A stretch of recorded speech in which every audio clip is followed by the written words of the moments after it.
I'm the parent of a child born with congenital heart disease.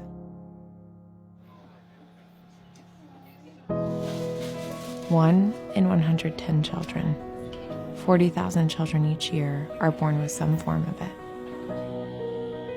My son being one of them.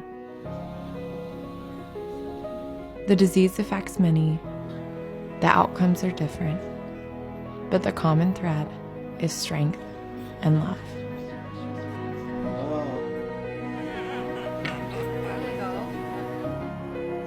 This is my story.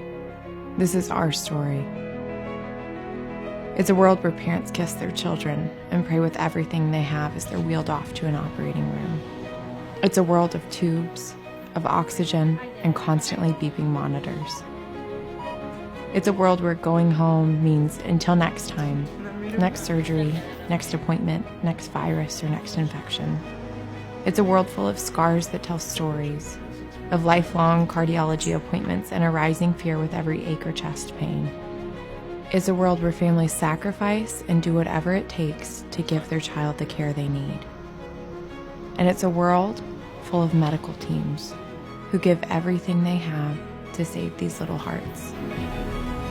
Sometimes it's a world full of victories, a world full of children who beat the odds, a world full of little ones running around with scars on their chest and smiles on their faces, a world full of children who are given a second chance at life with someone else's heart beating inside of them.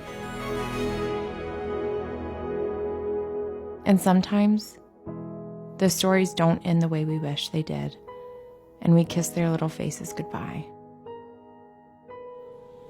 These children, no matter how long we have them, are our heroes, our greatest gifts, and we are forever changed.